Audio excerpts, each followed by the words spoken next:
We want to bring in the House Democratic Leader Hakeem Jeffries of New York. Leader Jeffries, we appreciate your waking up with us. Good morning to you.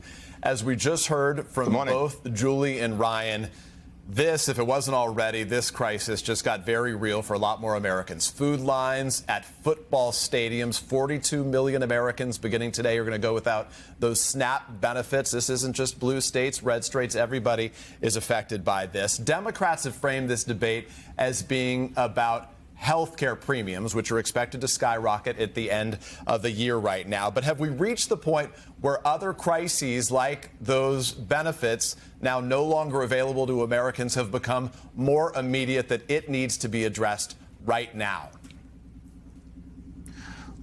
Well, all of it needs to be addressed, and we continue to believe that the government needs to be reopened. We need to find a bipartisan path forward to enacting a spending agreement immediately that meets the needs of everyday Americans in terms of improving their quality of life and lowering the high cost of living, while at the same time addressing the Republican health care crisis that now threatens for premiums, copays, and deductibles to increase dramatically for tens of millions of people immediately. So, Leader Jeffries, the president says, let's just get the government reopened. Let's just get the government reopened, and then we can figure out a solution on health care, and I'm willing to negotiate with Democrats. Why not accept his premise on that?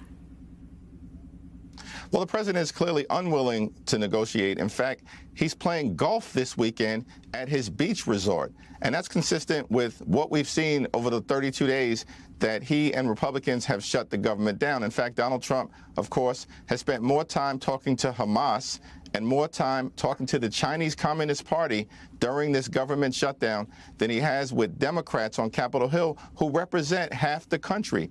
And we continue to say we want to sit down in good faith with the other side of the aisle to resolve this issue, to reopen the government, to make sure that people don't go hungry in America, the wealthiest country in the history of the world. So to be clear, Leader Jeffries, how does this end? Is there some outside event that you see as an endpoint here? Is it some more major problem with flights? Is it perhaps the elections coming up this week in states like Virginia and New Jersey? Is it photos of families going without food? Where is the enough is enough point? Well, we think that we had already reached the enough is enough point. The fact that we have hardworking federal employees who are being furloughed without paychecks or forced to work without pay, that's enough. The fact that Republicans refuse to extend the Affordable Care Act tax credits, don't want to spend a dime to keep health care affordable for working class Americans and middle class Americans, but over the last few weeks could find $40 billion to bail out Argentina and their right-wing wannabe dictator friend is extraordinary in this country.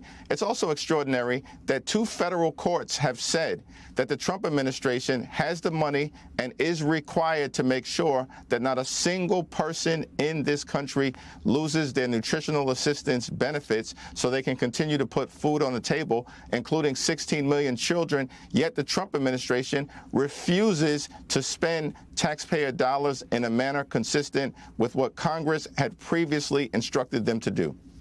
Leader Hakeem Jeffries, the Democratic leader of the House of Representatives, we appreciate your making time to speak to us this morning. We should note that we did also extend an invitation to House Speaker Mike Johnson to appear on the show this morning, but he could not make it.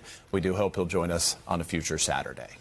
Hey, thanks for watching. And don't forget, you can catch the Today Show every morning on NBC or take Today when you're on the go. Just follow the Today podcast on Apple Podcasts, Spotify, or wherever you listen.